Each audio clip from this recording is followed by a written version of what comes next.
আগের চারটে সিনেমাগুলো দেখে থাকলে তো ভালো, কিন্তু যারা দেখোনি এবং যারা দেখে ফেলেছো আর যারা এই নতুন মুভি ছেড়ে পুরোনো মুভিতে সময় নষ্ট করতে চাও না, তাদের সবার জন্য আমি এই ভিডিওটা এমন ভাবে তৈরি করেছি যেন সবাই এই মুভিটা বুঝে একদম হাইলি এনজয় করতে পারো। তো আর দেরি না করে শুরু করা যাক। মুভি গডজিলা ভার্সেস কং এর লড়াইয়ের 3 বছর পর হলো আর্থে শুরু হয়। হলো আর্থ হলো মাটির নিচে থাকা একটা আলাদা দুনিয়া, যেখানে বড় বড় টাইটানরা বা জন্তুরা থাকে। হলো আর্থে আমরা কংকে দেখি, যেখানে কংকে কিছু হলো আর্থে থাকা বড় বড় নিগ্রের দল তারা করছে, কিন্তু কং আসলে তাদেরকে তার ফাঁদে আটকে শিকার করছে। কিন্তু আমরা দেখতে পাই কং এর শিকার করার সময় সেখানে একটা বিশাল গর্ত হয়ে যায়, যেটার নিচে নীল রঙের আলো বের হচ্ছিল। কং সেখানে একটা নেকড়েকে ছেড়ে 2 টুকরো করে ফেলে এবং এটা দিয়ে সে সকালের নাস্তা করে ফেলে। কিন্তু কং যখন তাদের খাচ্ছিল তখন কং এর একটা দাঁতে ব্যথা হয়। আমরা দেখতে পাই তার একটা দাঁতে প্রবলেম হয়েছে। এরপর আমরা আর্থ সারফেসের দৃশ্য দেখতে পাই, যেখানে ইতালির রোম শহরে একটা বড় স্পাইডার মনস্টার চলে আসে। স্পাইডারটা সেখানে ধ্বংসযজ্ঞ চালাতে থাকে, কিন্তু এর কিছুক্ষণ পর এন্ট্রি হয় গডজিলা। সে এসেই তাকে একটা আছাড় দেয় এবং কিছু সেকেন্ডের মধ্যে মানুষদের তার হাত থেকে রক্ষা করে ফেলে। এরপর গডজিলা রোম শহরের একটা কলোসিয়ামে ঘুমিয়ে পড়ে। তারপর আমরা হলো আর্থে মোনার্ক কোম্পানির একটা টিমকে দেখতে পাই। মোনার্ক হচ্ছে একটা সিক্রেট এজেন্সি যারা গোপনে এই জন্তুগুলোর উপর নজর রাখে, যে জন্তুগুলোর ব্যাপারে মানুষ আগে জানতো না। কিন্তু মোনার্কের কাছে এই জন্তুগুলোর তথ্য অনেক বছর আগে থেকেই রয়েছে। আর মোনার্কের এই টিমটাকে কং এর উপর নজর রাখার জন্য এবং এই হলো আর্থের ব্যাপারে আরো জানার জন্য পাঠিয়েছে। কিন্তু কোন এক কারণে তাদের কম্পিউটারে একটা অ্যালার্ট সিগন্যাল আসে। তারা দেখতে পায় হলো আর্থের একটি জায়গায় সমস্যা হয়েছে। মোনার্কের টিম যখন এই জিনিসটা দেখে তখন তারা এটাকে বেশি গুরুত্ব দেয় না এবং তারা এই রিপোর্টটাকে উপরে আর্থ সারফেসে থাকা মেইন টিমকে পাঠিয়ে দেয় এবং সেই মেইন টিম তাদের রিপোর্টটা পেয়ে যায়। সেই রিপোর্টটা ডাক্তার আইলিন দেখে এবং এখানে আমরা বুঝতে পারি তাদের এই ঘাঁটিটা এমন জায়গায় আছে যেখানে পাশে একটা বড় পোর্টাল আছে, আর এই পোর্টালটা আর্থ সারফেসের সাথে হলো আর্থের সংযোগ থাকে। তাই মোনার্ক কোম্পানি তাদের এই ঘাঁটি এখানে বানিয়েছে। ডাক্তার আইলিন রিপোর্টটা সম্পর্কে গবেষণা করতে থাকে, কিন্তু এতে সে তেমন কিছু বুঝতে পারে না। তারপর আমরা আইলিনের অ্যাডপ্টেড মেয়ে জিয়াকে দেখতে পাই, যে কিনা বোবা। জিয়া আসলে ইবি নামের এক উপজাতির শেষ সদস্য, আর এই উপজাতি আসলে এই টাইটানদের সাথে অনুভূতির মাধ্যমে কমিউনিকেট করতে পারত, যার ফলে একদিন জিয়া থেকে কিছু হ্যালুসিনেশন আসতে থাকে। আর এই হ্যালুসিনেশনের কারণে সে তার পেন্সিল দিয়ে সামনে রাখা কাগজে একটা ড্রয়িং এঁকে ফেলে এবং তার এই ড্রয়িং তার টিচার দেখে ফেলে। যখন তার মা আইরিন এ ব্যাপারে জানতে পারে তখন সে বুঝতে পারে এই ড্রয়িং ঠিক তাকে দেওয়া সিগন্যালের রিপোর্টটার মতো। আইরিন রহস্যটাকে বোঝার জন্য তার একজন পুরনো বন্ধু বার্নির কাছে যায়, যেখানে কিছু বছর আগে মেগা গডজিলাকে হারানোর জন্য তাকে সাহায্য করেছিল। বার্নি সব জিনিসকে দেখার পর সে একটা আন্দাজ করে যে এই সিগন্যাল একটা ডিস্টেন্স কল, অর্থাৎ হলো আর্থ থেকে তাদের কেউ সাহায্যের জন্য ডাকছে। তারপর আইলিন তাকে মোনার্কের হেডকোয়ার্টার নিয়ে আসে। তারা হেডকোয়ার্টারে এসে বুঝতে পারে হলো আর্থের ভিতরে তাদের যে টিমটা তাদের রিপোর্ট পাঠিয়েছিল এখন তাদের সাথে এদের সংযোগ বিচ্ছিন্ন হয়ে গিয়েছে। তাই আইলিন হলো আর্থে যাওয়ার সিদ্ধান্ত নেয়, কিন্তু এরই মধ্যে কং সেই পোর্টালের সাহায্যে উপরে এসে যায়, যে কিনা আসলে সাহায্যের জন্য এসেছিল, কারণ তার একটা দাঁত পুরোপুরি খারাপ হয়ে গিয়েছে, যার কারণে সে ভালোভাবে খাবার খেতে পারছে না। তখন আইলিন ট্র্যাপার নামের এক লোককে ডাকে, যে কিনা এই বড় বড় জন্তুদের ডাক্তার। ট্র্যাপার তারপর কং এর সেই খারাপ দাঁতটা বের করে সেখানে একটা লোহার দাঁত লাগিয়ে দেয়। এরপর আইলিন হলো আর্থে যাওয়ার জন্য তৈরি হতে থাকে, আর সে তার সাথে জিয়া, বার্নি এবং ট্র্যাপারকে নিয়ে নেয়। তারপর তারা একটা স্পেসশিপ নিয়ে সেই পোর্টালের সাহায্যে হলো আর্থে পৌঁছে যায় এবং কংও তাদের সাথে সেখানে চলে আসে। ওইদিকে গডজিলা সেই কলোসিয়াম থেকে সোজা সমুদ্রে নেমে পড়ে। গডজিলার এই ব্যাপারটা মোনার্কের 2 নম্বর টিম জেনে যায়। তারা এটা ভাবে যেহেতু কং বের হয়ে এসেছে তাই গডজিলা কং এর কাছে যাচ্ছে যেন তারা আবার লড়াই করতে পারে, কিন্তু তাদের এই ধারণা পুরোপুরি ভুল ছিল, কারণ কিছুক্ষণ পর তারা দেখে গডজিলা কং এর ডিরেকশনে যাচ্ছে না। কিছুক্ষণ তারা ইনভেস্টিগেট করে বুঝতে পারে গডজিলা যে দিশায় যাচ্ছে সেখানে সামনে একটা টাইটান থাকে যার নাম টিয়ামেট, আর সেই টিয়ামেট বেসিক্যালি এমন জায়গায় থাকে যেখানে অনেক রেডিয়েশন আছে। তারপর তাদের সন্দেহ ঠিক হয়। তারা দেখে গডজিলা সেই টাইটানের কাছে গিয়ে তার সাথে লড়াই করে তাকে হারিয়ে দেয়। তারপর তার গুহায় ঢুকে সেখানে রেডিয়েশন গুলোকে অ্যাবসর্ব করতে থাকে, আর যখনই সে রেডিয়েশন গুলোকে অ্যাবসর্ব করছিল তখনই তার ডরসাল প্লেট গুলো পিঙ্ক কালার হয়ে যায় এবং এতে গডজিলার এনার্জি অ্যাটাকের পাওয়ার 20 গুণ বেড়ে যায়। এটা দেখে মোনার্কের সায়েন্টিস্টরা মনে করে গডজিলা হয়তো কোনো বড় বিপদের জন্য নিজেকে তৈরি করছে। কি সেই বিপদ পরে বুঝতে পারবো। ওইদিকে মোনার্কের অন্য টিমটি অর্থাৎ আইলিনের টিম গডজিলার এই ব্যাপারটা জানতে পারে না। আইলিন এবং তার টিম হলো আর্থে সেই মোনার্ক স্টেশনে পৌঁছায়, যেখানে তারা দেখে পুরো স্টেশন ধ্বংস হয়ে গিয়েছে এবং সেই লোকগুলোও মারা গিয়েছে। এখন তারা বুঝতে পারে না তাদের সাথে এসব কে করেছে। তারা দেখে সেখানে একটা বড় দেয়ালে একটা মাঙ্কি টাইটানের আচরণ দাগ, আর এটা দেখে তাদের বুঝতে দেরি হয় না এটা কোনো এক মাঙ্কি টাইটানের কাজ, যেটা কিনা অনেকটা কং এর মতো লাগছিল। কিন্তু ডাক্তার আইলিন এবং তার সব সদস্যরা জানে কং এমনটা কখনো করবে না, কারণ কং তো মানুষদের ভালোবাসে। তাহলে এটা করলো কে? আইলিনের টিম ভেবে নেই তারা এখানে চারপাশে ঘুরে জানার চেষ্টা করবে যে তাদের টিমের সাথে এই কাজ কে করেছে, যেন তারা এই টাইটানদের ব্যাপারে ব্যবস্থা নিতে পারে। সেজন্য তারা হলওয়ার্থের জঙ্গলের আরো মাঝখানে যেতে থাকে। কিন্তু তারা যখন একটু ভেতরে যায় তখন তাদের অনেক আদিবাসী ঘিরে ফেলে। আর এই আদিবাসী আর কেউ নয় বরং ইবি নামের আদিবাসীরা ছিল, অর্থাৎ সেই আদিবাসীরা যে আদিবাসী থেকে জিয়া এসেছিল। তো ডাক্তার আইলিন এবং তার সব সাথীকে ধরার পর ইবি লোকগুলো সোজা তাদের রানীর কাছে নিয়ে যায়। এখানে রানী বুঝতে পারে জিয়াও একজন ইবি, সেজন্য সে জিয়াকে নিজের কাছে ডাকে এবং তার হাতকে ধরে তার সবকিছু জেনে যায়। সে জানতে পারে জিয়া আসলে স্কাল আইল্যান্ডের ইবি আদিবাসী থেকে এসেছে এবং সে যাদের সাথে এসেছে তারা তার সাথী এবং তারা জিয়াকে খুব ভালোবাসে। এবং সেজন্য রানী বুঝতে পারে জিয়ার সাথে আসা সব লোকগুলো ভালো, তাই সে তার সোলজারদের তাদের উপর থেকে হাতিয়ার সরিয়ে ফেলতে বলে।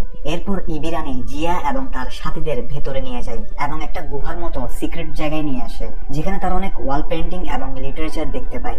আর ডাক্তার আইলিন এগুলো দেখে সব বুঝতে পারে যে আসলে এগুলো কি হচ্ছে। ডাক্তার আইলিন জেনে যায় আসলে ইবি আদিবাসীরা দুটো জায়গায় থাকে, একটা হলওয়ার্থে, একটা স্কাল আইল্যান্ডে। আর যখন কিছু বছর আগে একটা বড় তুফানের কারণে স্কাল আইল্যান্ডের সকল ইবি আদিবাসীরা মারা যায়, তখন সেখানে জিয়াই একমাত্র সদস্য ছিল যে কিনা স্কাল আইল্যান্ডে বেঁচে ছিল। এছাড়াও সে আরো জানতে পারে লাখো বছর আগে পৃথিবীতে টাইটানদের রাজত্ব ছিল, আর এই সব টাইটানদের মধ্যে প্রচুর মাঙ্কি টাইটানও ছিল, অর্থাৎ কং এর মতো টাইটান। আর এই সব মাঙ্কি টাইটানদের দায়িত্ব ছিল যে তারা পৃথিবীতে থাকা সব মানুষদের রক্ষা করবে এবং তাদের সুরক্ষা দিবে। এবং এদের ছাড়া বাকি টাইটানগুলো যেমন গডজিলা প্রজাতির টাইটান এবং বাকি অন্যান্য প্রজাতির টাইটানদের দায়িত্ব ছিল যে তারা পৃথিবীর প্রকৃতির রক্ষা করবে বা প্রকৃতির ভারসাম্য বজায় রাখবে। এভাবে সব ঠিক চলছিল, কিন্তু একদিন এক মাঙ্কি টাইটান চলে আসে যার নাম স্কার কিং, যে কিনা মন থেকে খুব খারাপ ছিল এবং সে পুরো পৃথিবী দখল করে সবকিছুর উপর রাজত্ব করতে চায়। সে অনেক মাঙ্কিদের তার দলে নিয়ে নিয়েছে এবং তাদের একটা আর্মি বানিয়ে সকল টাইটানদের উপর হামলা করে দেয়। এই লড়াইয়ের মধ্যে তারা অনেক টাইটানদের মেরে ফেলে, এছাড়াও তারা গডজিলা প্রজাতির টাইটানদের অনেককে মেরে ফেলে। কিন্তু কিছু সময় পর এই লিজেন্ডারি গডজিলা এবং তার সাথে কিছু সাথী মিলে স্কার কিংদের হারিয়ে দেয় এবং তাদের সবাইকে হলওয়ার্থে নিয়ে আসে। আর তারা তাদের এমন একটা জায়গায় বন্দি করে দেয় যেখানে চারপাশে লাভা দিয়ে ঢাকা আছে। তখন থেকে আজ পর্যন্ত স্কার কিং হলওয়ার্থের একটি জায়গায় বন্দি আছে, কিন্তু আজও স্কার কিং সেখান থেকে বের হয়ে পৃথিবীতে রাজত্ব করতে চায়। এই সব কিছু জানার পর ইবি রানী তাদের বলে তারা ভবিষ্যৎবাণীর মাধ্যমে জানতে পেরেছে স্কার কিং আবার হলওয়ার্থ থেকে বের হয়ে পৃথিবীতে ফিরে আসবে। সেই জন্যই এই ইবির রানী সার্ফেসে তাদের একটা অ্যালার্ট সিগন্যাল পাঠায়, কারণ তারা জেনে গিয়েছে কিছু একটা হতে চলেছে। তাই তারা উপরের জমিনে থাকা গডজিলার সাথে জিয়াকেও সাহায্যের জন্য ডাকছিল, অর্থাৎ উপরে জিয়া থেকে যে হ্যালুসিনেশন গুলো আসতে থাকে সেগুলো হলওয়ার্থে থাকা ইবি আদিবাসীরা দেখাচ্ছিল। এবং গডজিলা যে হঠাৎ কলোসিয়াম থেকে বের হয়ে রেডিয়েশন গুলো অ্যাবসর্ব করে পাওয়ারফুল হয়ে যাচ্ছে, সেটাও সে এই বিপদের জন্য প্রস্তুতি নিয়েছে। তো এরপর রানী বলে এই সবকিছুর জন্য জিয়া এত ইম্পর্টেন্ট কেন? আসলে ইবিরা মথরার পূজা করে, যাকে কুইন অফ দ্য মনস্টার বলা হয়, এবং সে গডজিলার সাথী। মথরা একটা ভালো উঠতে পারা টাইটান, যার কারণে এই ইবিরা তার পূজা করে আর মথরা তাদের প্রোটেকশন করে। কিন্তু এখন মথরা মারা গিয়েছে, সেই সব ইবিরা বলে ভবিষ্যৎবাণী অনুযায়ী সে আবার জীবিত হয়ে উঠবে, তাই তাদের ভবিষ্যৎবাণী অনুযায়ী মথরাকে আবার জাগানোর চেষ্টা করতে হবে। কিন্তু এটা শুধু স্কাল আইল্যান্ডে থাকা ইবি আদিবাসীরাই করতে পারবে। তাই জিয়া যেহেতু স্কাল আইল্যান্ডে থাকা ইবিদের শেষ সদস্য, তাই সেই একমাত্র ব্যক্তি যে কিনা মথরাকে জাগাতে পারবে। অন্যদিকে কং তার শিকার করার জায়গায় যায়, যেখানে সে সেই গর্তের মধ্যে নেমে পড়ে, যেখানে সামনে যেতেই সে একটা নতুন সুন্দর জায়গা দেখতে পায়। সেখানে কং একটা ছোট কংকে দেখতে পায় যার নাম হচ্ছে সুকো। কং থেকে সুকোকে অনেক আদর লাগে, তাই সে সুকোর সাথে হাত মিলাতে যায়। কিন্তু যখন সে তার হাত সামনে দেয় তখন সুকো তার হাতে কামড় দিয়ে পালায়। কিন্তু তখন কং সেখানে তার প্রজাতির অন্য কংদের দেখতে পায় যারা কিনা তার উপর হামলা করে বসে। কং তাদের তিনজনকে হারিয়ে দেয় এবং তাদের মধ্যে একজনকে খাদে ফেলে দেয়, কিন্তু সে সুকোকে কিছু করে না এবং সে সুকোকে ইশারায় তাদের গ্রামে, অর্থাৎ যেখানে সব মাঙ্কি টাইটান থাকে সেখানে নিয়ে যেতে বলে। তারপর সুকো তাকে সেখানে নিয়ে যেতে থাকে। সুকো তাকে একটা নদীতে গোসল করতে বলে, কিন্তু আসলে সুকো তাকে তাদের গ্রামে নিয়ে যেতে চায় না। সে তাকে ধোকা দিয়ে সেই নদীতে থাকা একটা টাইটানের হাতে মারতে চায়, কিন্তু কং সেই টাইটানকে মেরে দুই টুকরো করে দেয়। রাস্তায় তাদের ক্ষুধা লাগে, তাই কং সুকোকেও খাবার দেয়। আর এর ফলে সুকো বুঝতে পারে কং একজন ভালো টাইটান। এরপর ফাইনালি সুকো কংকে তাদের সব মাঙ্কি টাইটানদের কাছে নিয়ে আসে। আর এই জায়গাটা সব দিক থেকে লাভা দিয়ে ঢাকা ছিল, আর এই জন্যই এখানে আসা যাওয়া করার জন্য জায়গা কম থাকে। কং যখনই সেখানে আসে সে দেখে সেখানে অনেক মাঙ্কি টাইটান কাজ করছে, আর এখানে এমন কেউ আছে যে কিনা এদের উপর জুলুম করছে। আর এরপরেই আমরা দেখি এই মাঙ্কি টাইটানদের উপর রাজত্ব করা ব্যক্তিটি আর কেউ নয় বরং স্কার কিং ছিল, যে কিনা সোজা কং এর সামনে চলে আসে। আর সে কং এর সামনে সুকোর পিতাকে লাভায় ফেলে দেয়। এটা দেখে সুকোর আগে চিৎকার করতে থাকে। কং এতে প্রচন্ড রেগে যায় এবং তাদের মধ্যে লড়াই শুরু হয়ে যায়। স্কার কিং তার গায়ে থাকা একটা হার বেল্ট দিয়ে তাকে মারতে থাকে, কিন্তু কং কম ছিল না, সে তার বেল্ট দিয়ে তাকে আলগিয়ে কাছাড় দেয়। আর এভাবে স্কার কিং যখন দেখছে সে হেরে যাচ্ছে তখন সে চিটিং করে। সে তার বেল্টের আগায় লেগে থাকা একটা নীল রঙের ক্রিস্টাল দিয়ে একদিকে ইশারা করে, যার ফলে এর পরের মুহূর্তে আমরা দেখতে পাই সেখানে একটা অন্ধকার জায়গা থেকে একটা আইস মনস্টার বের হয়ে আসে যার নাম শিমো। আর এরপর আমরা বুঝতে পারি আসলে স্কার কিং এর হাতে যে ক্রিস্টালটা দেখা যাচ্ছে সেটা সাধারণ কোনো ক্রিস্টাল নয়, বরং সেটা একটা ম্যাজিক্যাল ক্রিস্টাল, যেটার সাহায্যে সে শিমোর ব্রেনকে কন্ট্রোল করছিল।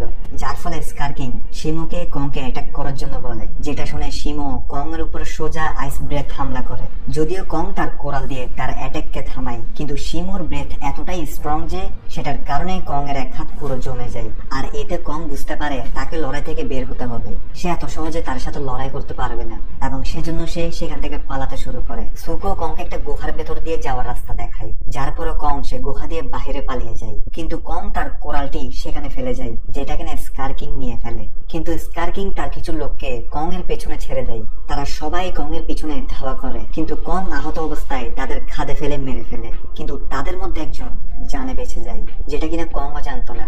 এদিকে জিয়ারা মথরাকে জীবিত করার এক ধরনের রিচুয়াল করতে থাকে। এরপর কং জিয়াকে সেন্স করে তাদের কাছে পৌঁছে যায়, অর্থাৎ সেই জায়গায় যেখানে আইলিনের টিম এবং ইমিরা থাকে। যেখানে আইলিন এবং তার টিম কং এর এই অবস্থা থেকে বুঝতে পারে যে সে স্কার কিং এর সাথে লড়াই করে বেঁচে এসেছে। তারপর ট্র্যাপার কং এর সে আহত হাতটি ঠিক করার জন্য একটা কাজ করে। যখন মেগা গডজিলা পৃথিবীতে অ্যাটাক করেছিল তখন সে সময় তারা বুঝতে পেরেছে যে পৃথিবীতে এমন অনেক বিপদ আসতে পারে যেগুলোর মোকাবেলা কং এবং গডজিলা করতে পারবে না। তাই তারা কংকে আরো শক্তিশালী করার কথা ভাবে, যেন সে ভবিষ্যতে দুর্বল না হয়ে পড়ে। এই জন্য মোনার্ক টিম একটি পাওয়ারফুল মেকানিক্যাল আর্ম বানিয়েছে। কং এর জন্য সেটার একটা স্যাম্পল তারা হলো আর্থে থাকা মোনার্কের টিমকে পাঠিয়ে দেয়, যেন সেটা ইমার্জেন্সির কারণে কং দ্রুত ইউজ করতে পারে। সেজন্য ট্র্যাপার সেই মেকানিক্যাল হাতকে এনে কং এর হাতে ফিট করে দেয়, যেটার মধ্যে কিছু হিলিং ইনজেকশনও ছিল, যার ফলে কং এর হাতের আঘাতগুলো দ্রুত ঠিক হয়ে যায় এবং সে আরো শক্তিশালী হয়ে ওঠে। তারপরে জিয়া তাকে বলে যে সে স্কার কিং এর সাথে একলা লড়তে পারবে না, এই কাজে তার থেকে গডজিলার সাহায্য প্রয়োজন। সেজন্য কং হলোয়ার থেকে বের হয়ে আসে যেন সে গডজিলাকে হলোয়ারতে নিয়ে যেতে পারে। তারপর ইবি আদিবাসীরা জিয়ার সাথে একটা রিচুয়াল শুরু করে দেয়, যার ফলে কিছুক্ষণ পর মথরা আবার জীবিত হয়ে ওঠে। ওইদিকে গডজিলা কোন টাইটান পৃথিবীতে আসার সংকেত পেয়ে যায় এবং সে বরফ থেকে বের হয়ে আসে, যে কিনা সেখানে টিয়ামাটকে মেরে সেখানে সব রেডিয়েশন গুলোকে অ্যাবসর্ব করে ফেলেছে এবং তার সব ডরসাল প্লেট গুলো পুরোপুরি পিঙ্ক কালার হয়ে গিয়েছে। সে সোজা টাইটানদের কাছে আসে, যে কিনা আসলে কং ছিল।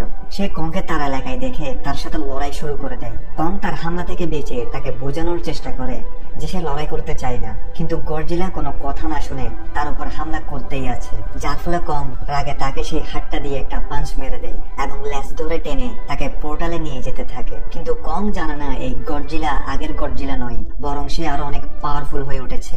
গডজিলার প্লেট গুলো জ্বলে ওঠে এবং সে কং এর দিকে অ্যাটমিক ব্রেথের হামলা করে দেয়। কং কোনো মতে সেই ব্রেথ থেকে বেঁচে যায়, কিন্তু তখন সেখানে মথরা চলে আসে এবং সে তাদের লড়াই থামিয়ে দেয় এবং গডজিলাকে বোঝাতে থাকে যে তারা একে অপরের সাথে লড়াই না করে এমন এক শত্রুর মুখোমুখি হতে হবে যে কিনা পুরো পৃথিবীর জন্য বিপদ। অন্যদিকে স্কার কিং এর যে লোকটি বেঁচে গিয়েছে সে কং এর পিছু নিতে নিতে ইবি আদিবাসীদের গ্রামে চলে আসে আর সেখানে থাকা পোর্টালটাকেও দেখে ফেলে, যেটা দিয়ে বাইরের দুনিয়ায় যাওয়া যাবে। সেজন্য সে দ্রুত এই খবরটা স্কার কিং কে বলে দেয়। তখন স্কার কিং তার পুরো সৈন্য তৈরি করে এবং শিমুর উপর বসে সবাইকে নিয়ে সে পোর্টালের কাছে যেতে থাকে, যেন সে সেখান থেকে সারফেসে যায় এবং পুরো পৃথিবীকে দখল করে নেয়। তারপর তারা সেখানে পৌঁছে যায় এবং ইবিদের এলাকায় হামলা করে দেয়। কিন্তু তখন মথরা কং এবং গডজিলাকে নিয়ে হলোয়ার্থে প্রবেশ করে। গডজিলা ও কং স্কার কিং কে দেখে তাদের হামলা করতে যেতে থাকে। স্কার কিং ও শিমু এবং তার পুরো টিমকে নিয়ে তাদের দিকে যেতে থাকে, যার ফলে গডজিলার সাথে শিমু এবং কং এর সাথে স্কার কিং এর মুখোমুখি লড়াই হয়। স্কার কিং কং এর কুড়াল দিয়ে তাকে আঘাত করে, কিন্তু কং তার মেকানিক্যাল হাতটাকে ভালার মতো ইউজ করে। শিমো গডজিলা থেকে সাইজে বড় ছিল। সে গডজিলাকে নিজের আইস ব্রেথে পুরো জমিয়ে দেয়, কিন্তু গডজিলা তার অ্যাটমিক ব্রেথ দিয়ে সমস্ত আইস ভেঙে ফেলে। অন্যদিকে মথরা অন্যান্য মাঙ্কি টাইটানদের এক ধরনের মাকড়সার জাল ছুড়ে মারে, সাথে সুকো উপর থেকে বড় বড় পাথর ছুড়ে মারে। এইসবের মধ্যে সেখানের গ্র্যাভিটির সমস্যার কারণে তারা সবাই সেই পোর্টালে পড়ে যায়। কং পোর্টালে পড়ে যাওয়ার সময় তার কোরালটি সেখানে রয়ে যায়, আর বিনা কোরালে তার থেকে ফাইট করতে অনেক কষ্ট হয়। তারা পোর্টালের সাহায্যে সোজা ব্রাজিলে চলে আসে। বাহিরের দুনিয়ায় এসে স্কার কিং অনেক খুশি হয়, আর সে শিমোর সাহায্যে পুরো পৃথিবীকে বরফ দিয়ে ঢেকে দেওয়ার চেষ্টা করে, কিন্তু গডজিলা তার ব্রেথের মাধ্যমে তাকে থামিয়ে দেয়। তারপর তারা চারজন দুইটা টিম হয়ে লড়তে থাকে, যার ফলে সেখানে সবকিছু ধ্বংস হতে থাকে। লড়াইয়ের মধ্যে কং স্কার কিংকে একটা ঘুষি মেরে তার দাঁত ফেলে দেয়। এদিকে শিমো গডজিলাকে আল দিয়ে ফেলে এবং দূরের বিল্ডিং এর গায়ে ছুঁড়ে মারে। স্কার কিং তার ফাইটিং স্কিলের মাধ্যমে কংকে হারাতে থাকে, সাথে শিমো তার হাতে কামড় দিয়ে তাকে বিল্ডিং এর সাথে বাড়ি খাওয়ায় এবং তাকে ছুঁড়ে মারে। সাথে সে কং এর দিকে এক মুখ আইস ব্রেথ ছুঁড়ে মারে, আর স্কার কিং এগুলো দেখে হাসছিল। কিন্তু তখন গডজিলা প্রচন্ড রেগে যায় এবং সে তার শরীরে থাকা অ্যাটমিক পাওয়ারকে কাজে লাগিয়ে সে স্কার কিংকে হামলা করে দেয়। স্কার কিং একটুর জন্য বেঁচে যায়, কিন্তু সে তার বেল্টের সাহায্যে গডজিলাকে আঘাত দেওয়ার চেষ্টা করে, কিন্তু তার এই ছোট বেল্ট গডজিলার কিছু করতে পারবে না। গডজিলা তার বেল্টকে ধরে ফেলে এবং সে বেল্টকে ছিঁড়ে ফেলে, যার ফলে সে ক্রিস্টাল বেল্ট থেকে পড়ে যায়। স্কার কিং সেটাকে উঠাতে গেলে কং তাকে আটকায় এবং সে নিজে ক্রিস্টালকে নেওয়ার চেষ্টা করে, কিন্তু স্কার কিং তাকে ধরে রাখে। উপরে থাকা সুকো কং এর কোরালটি দেখে ফেলে এবং সে কোরালটি নিয়ে সোজা কং এর কাছে চলে আসে। সে যখন ক্রিস্টালটি দেখে তখন সে কং এর কোরালটা নিয়ে সোজা